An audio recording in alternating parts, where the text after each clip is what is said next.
trabalhos de um neurocientista possíveis? Assim, a gente tem o trabalho mais comum, o caminho mais natural para o neurocientista é aquele que é dentro do mundo acadêmico. Então, você vai estar dentro de um laboratório, fazendo pesquisa, vai fazer seu mestrado, vai fazer seu doutorado, seu pós-doutorado, seu pós-doutorado, e um dia talvez você vire professor numa universidade, né?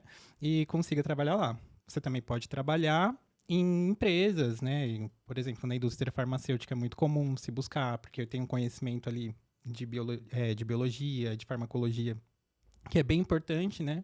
Ainda mais tratando do mundo que a gente vive, com as pessoas envelhecendo cada vez mais, com as doenças neurodegenerativas super aumentando por conta disso. Então, existe aí um mercado em ascensão também. Mas existem N possibilidades, né? O neurocientista, ele tem uma visão muito interdisciplinar sobre as coisas.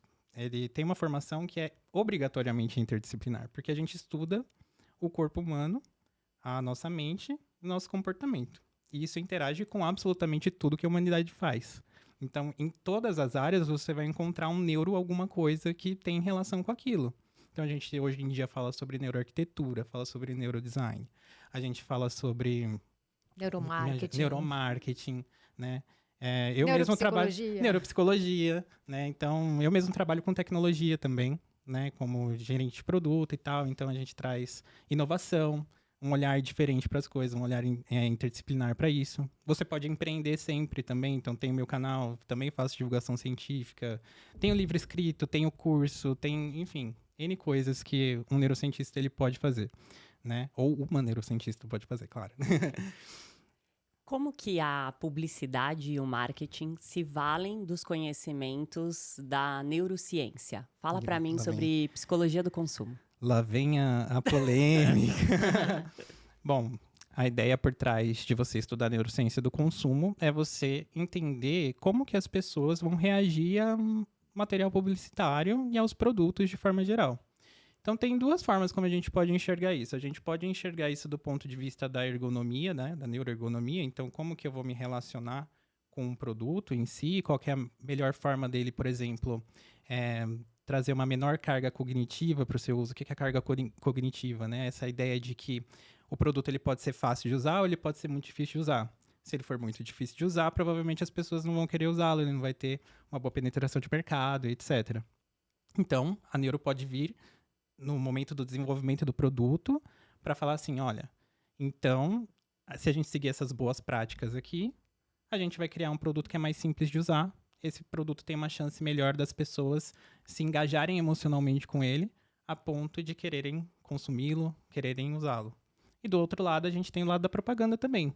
A gente analisa como que o discurso, né, todo o audiovisual de uma propaganda gera efetividade neurológica no sentido de está sendo compreendida a mensagem, essa mensagem está sendo lembrada, ela evoca emoções positivas ou negativas, né? Como que as pessoas reagem a isso? Então, essa é a forma como que os publicitários, né, as agências de marketing, elas têm usado do conhecimento, se valida do conhecimento de neurociência para gerar produto e gerar propaganda. Gerar engajamento e gerar polêmica. Gerar engajamento e gerar polêmica, bastante, sim. Você comentou com a gente aqui que você já teve, como nós, alguns cortes viralizados e que eu acho que tem muito a ver com isso que você falou. Um tema que era fácil da pessoa captar e que ela acaba interagindo. Ela não faz o papel de assistir o podcast inteiro, porque é o mais complexo. Ela assiste o corte, ou às vezes nem o corte ela assiste, ela só lê a legenda ou o título do vídeo, e sim. já tira as conclusões dela. E a gente já viveu os 3 aqui vídeos viralizados que foram ou bem interpretados ou mal interpretados. Sim. E aí você tinha comentado, puxando para um lado pessoal, quanto isso teve um impacto emocional na sua vida. Sim, sim. Foi um dia bem difícil, na verdade. Eu fui num desses grandes podcasts que é super famoso pelos seus cortes, né, principalmente. E é claro, né, a entrevista completa muito menos gente assiste do que o corte. E tava falando sobre vários temas naquela conversa, foi uma conversa super gostosa, um papo super bom, quem assistiu o vídeo inteiro super curtiu e tal.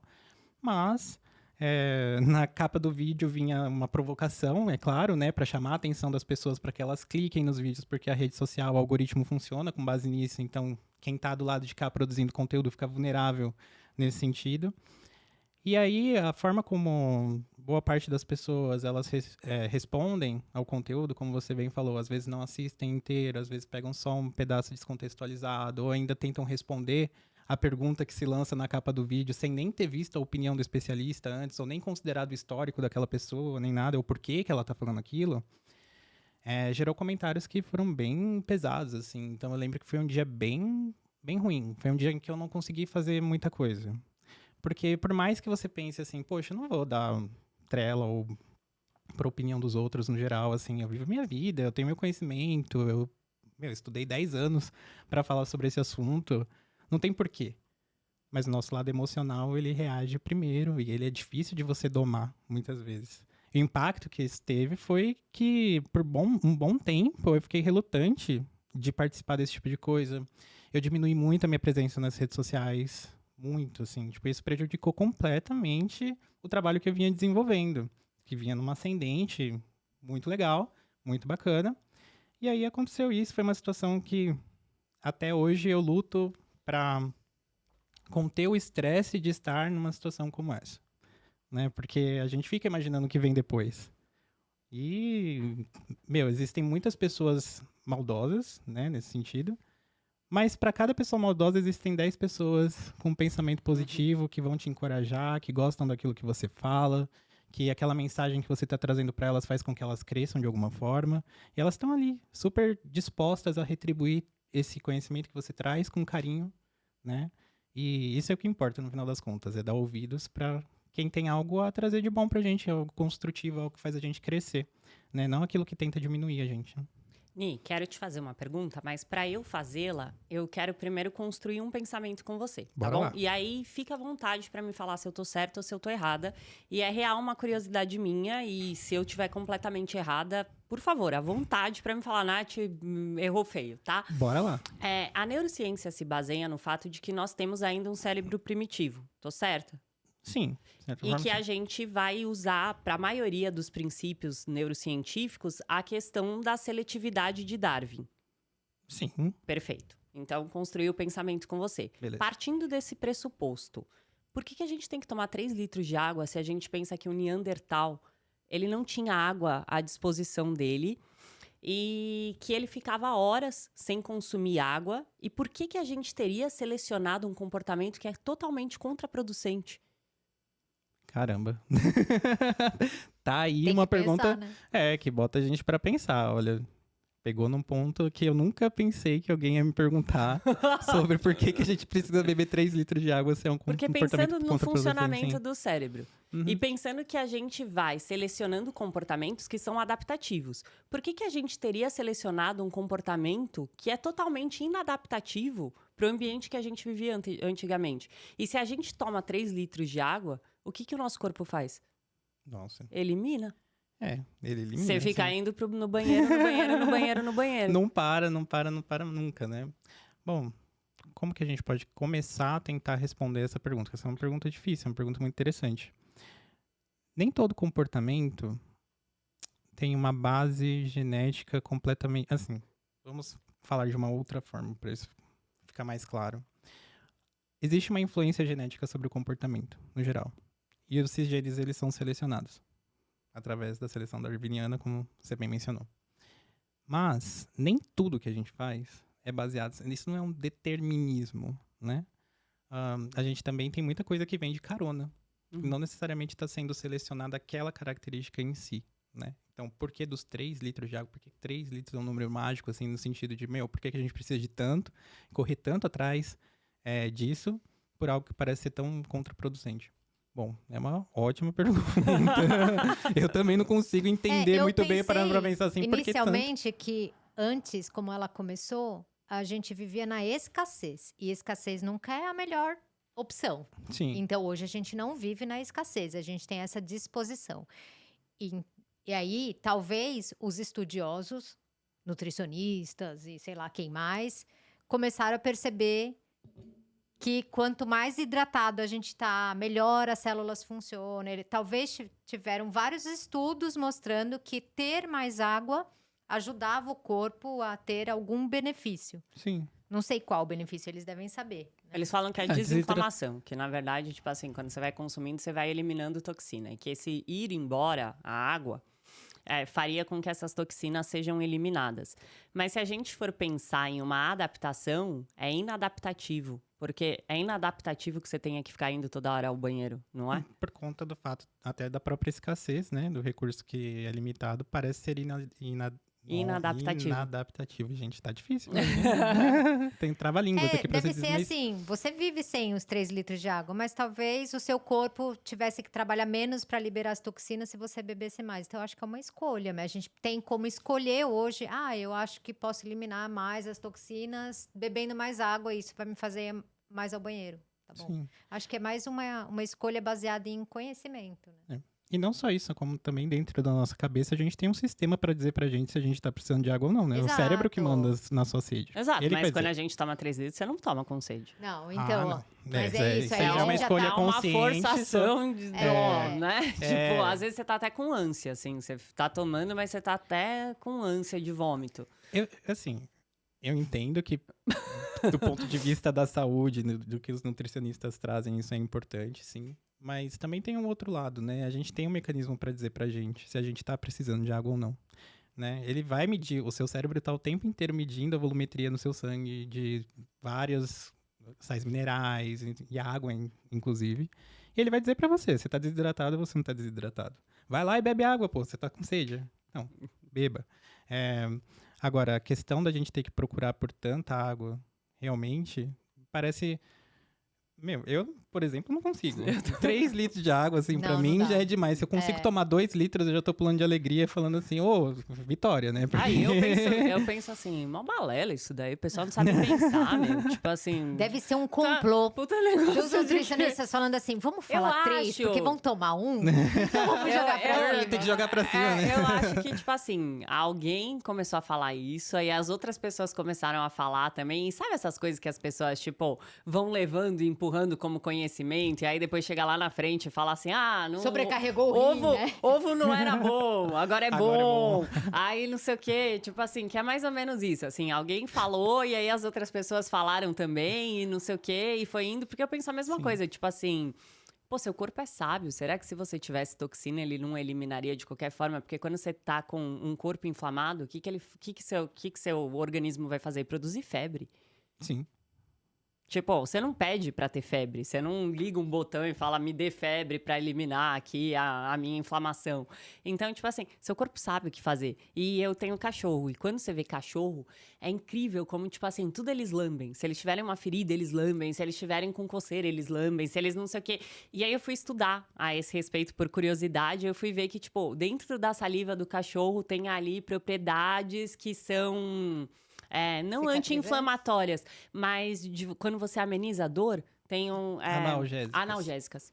Isso. Então, ele tem uma analgesia momentânea ali naquele ferimento, porque eles pensam, eles não tinham nada na natureza. Tipo, ele não vai pegar a plantinha, tirar o caldinho e colocar, não sei o quê. Então, o que eles têm? A boca. A gente tem alguns mecanismos parecidos também, né? Que é por causa do tato. A gente pressionar uma região lesionada também, porque a forma como as nossas fibras, né? O que acontece na dor? Você tem lá um machucado, o machucado vai liberar uma certas substâncias, né, naquela região, e a presença dessas substâncias vai indicar para os neurônios sensitivos ali da pele que existe a ferida, né? E aí você vai começar a sentir aquela dor. Essa dor geralmente, ela pode ser muito rápida, se for um caso de uma queimadura, por exemplo, né? Aí não tem muito que você possa fazer, mas se ela for um arranhão, uma coisa desse gênero, ela vai ser carregada por umas fibras de calibre mais fino, né? O neurônio, ele tem corpo e tem essa fibra, né? Que se chama axônio, por curiosidade. Então, esses axônios, né, essas fibras, elas têm vários calibres. E elas podem vir acompanhadas de uma capinha isolante ou não, que a gente chama de bainha de melino. Então, essas fibras lentas, essas fibras dessas feridas, elas são lentas na sua transmissão, porque elas são finas e não são mielinizadas, não estão envoltas nessa capinha. Então, o sinal elétrico, ele passa com mais dificuldade.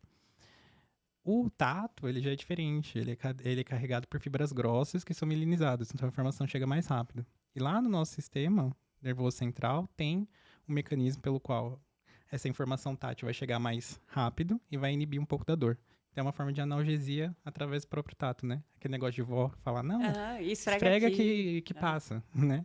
E a gente tem uma faz coisa isso com parecida criança mesmo, né? Se a criança bater a cabeça, se qualquer coisa, que a Esfrega. mãe faz? Esfrega. A primeira coisa, ela Assopra, pega... esfrega. E você vê, é intuitivo, né? Porque talvez se a gente pegar, sei lá, pessoas que nunca conviveram em sociedade, tiver uma mãe e um filho, e o filho se machucar e eles estiverem numa floresta, ela provavelmente vai ter esse comportamento, mesmo sem ter sido ensinada a fazer isso. Então, aí eu pensei o seguinte: embora o nosso cérebro seja muito inteligente para entrar em homeostase, né, em equilíbrio, quando a gente está com sede, ele avisa, e aí a gente vai lá e busca água. Se a gente está com fome, ele avisa, a gente busca, come, aí ele avisa que já comeu, então libera aí neurohormônio que é para parar de comer, e é assim, ele é muito inteligente. Só que a gente, talvez seja isso importante da gente falar, a gente já enganou muito o cérebro. Quantos de nós comemos mais do que precisávamos, né? Hoje a gente tem um controle, ou a gente perde o controle do quanto quer comer, porque o cérebro já recebeu aquele alimento hiperpalatável e aquilo bagunçou todo o sistema homeostático. Então, a gente vive uma vida de correria, onde a gente tem sede, mas não percebe a sede.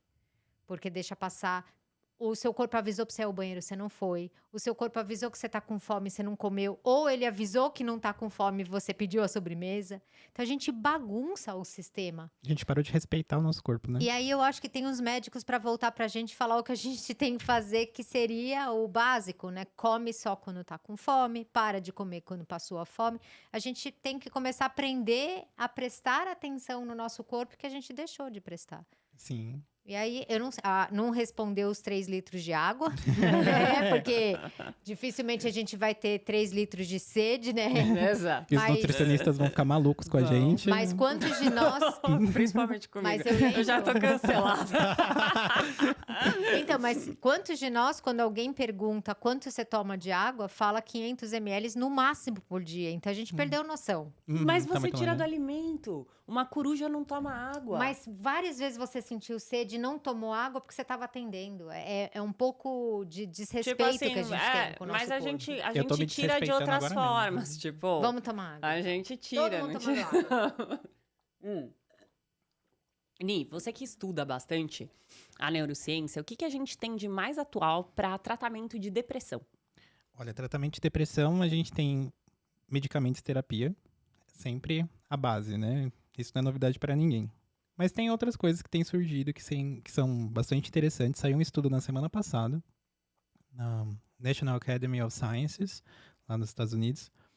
Se eu não me engano, é dos Estados Unidos agora, fugiu, mas é uma revista renomada. E os pesquisadores, eles são da Universidade de Stanford, eles fizeram uma coisa muito interessante. Eles juntaram 2 técnicas de neurociência. Uma de imaginamento cerebral, que é a ressonância magnética funcional, que existem aí nos hospitais, de vez em quando alguém já foi lá fazer uma ressonância e tal. Você consegue fazer uma imagem do cérebro, né?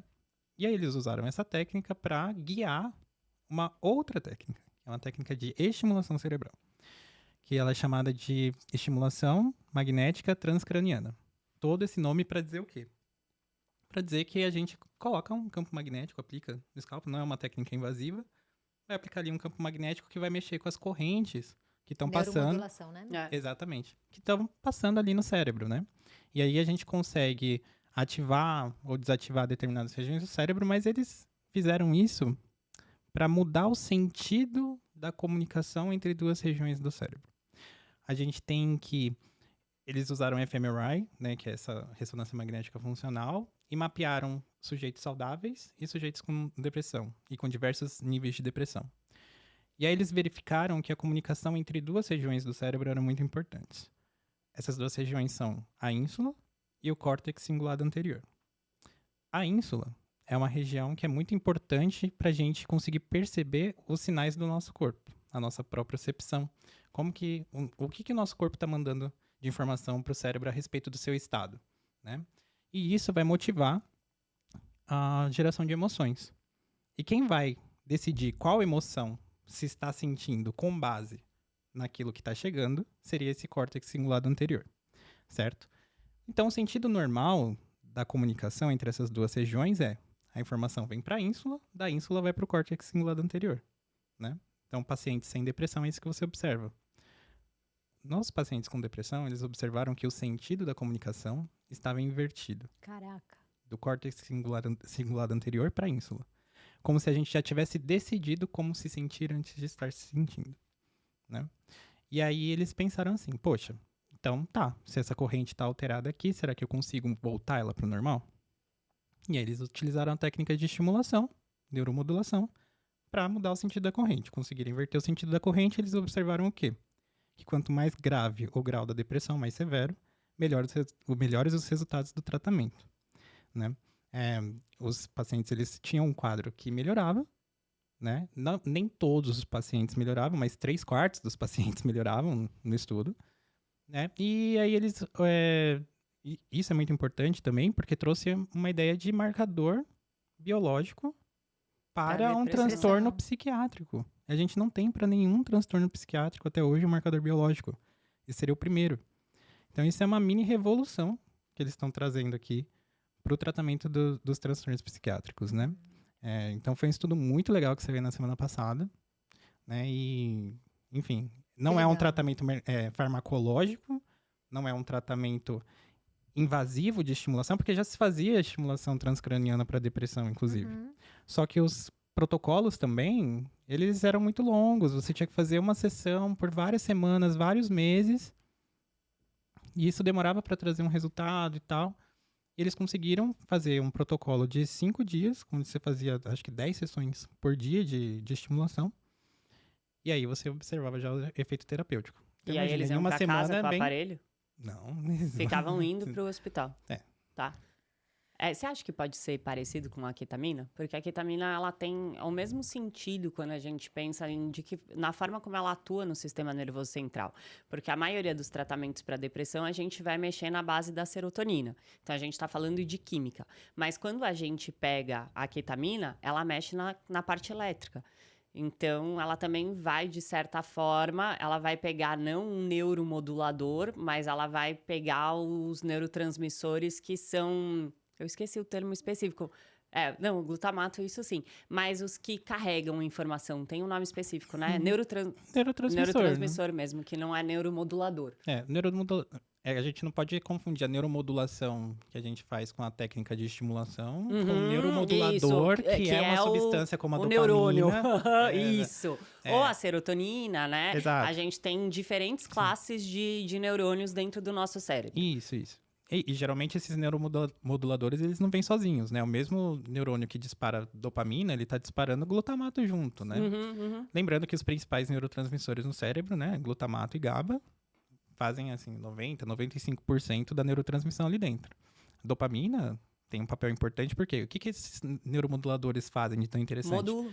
Eles amplificam o sinal. Seu comportamento, é o que a Karina falou. Se a gente mal acostuma, ele tá modulando o seu comportamento. E que tem tudo a ver com o que você trouxe. Porque se você trouxe que os pacientes, eles se sentiam antes de se sentir, eles já estavam... Talvez a modulação tenha sido tão grande que eu não precisava nem sentir para que eu tivesse o resultado. Porque as duas vias funcionam, né? Então, de repente, eu bato a cabeça e aí eu sinto dor porque eu bati a cabeça. Mas eu também posso sentir dor e aí depois eu ter uma reação fisiológica relacionada com a dor. Tipo, angústia e ter uma reação fisiológica. Os dois caminhos, né? Então, a gente fala, vamos usar uma via de mão dupla, né?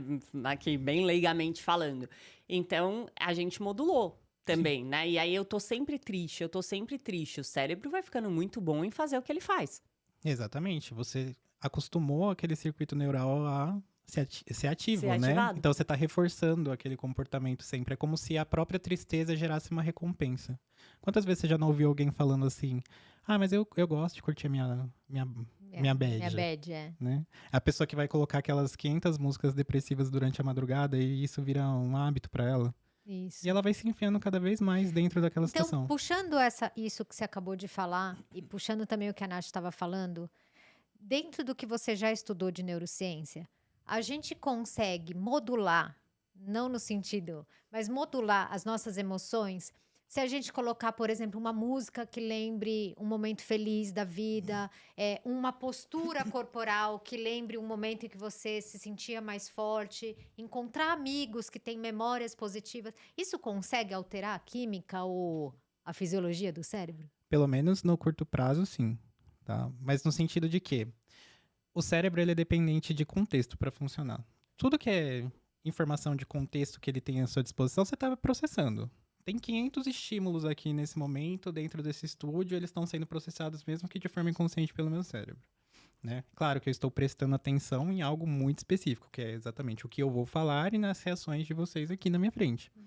Mas tudo o que a gente faz e tudo aquilo que o nosso cérebro processa, ele coloca informação de contexto junto que ele tem na memória. Né? Então, se a gente traz esses momentos felizes, essa pose de um momento de glória, digamos assim, né? Se a gente traz, por exemplo, a memória de um momento bacana que a gente viveu, que pode estar associado a uma música que a gente gosta muito, ou que pode estar associado a uma pessoa que a gente gosta muito, enfim, a qualquer estímulo que a gente tenha gostado no passado, é claro que isso vai fazer a gente se sentir melhor naquele momento, né? E aí, se a gente for transformando isso, eu gosto de falar assim, se você quer transformar o mundo, você precisa colocar aquilo que tem dentro de você para fora, né? Se o mundo para você parece ruim, então você tem que fazer algo para melhorar o mundo. E como você pode fazer para melhorar o mundo um pouco? Externa um pouco da tua alegria, sabe? Externa um pouco da tua boa vontade, enfim, dos teus sentimentos positivos, da sua gentileza, porque isso vai trazer o quê de volta para você? O sentimento de que o mundo é um lugar um pouquinho melhor.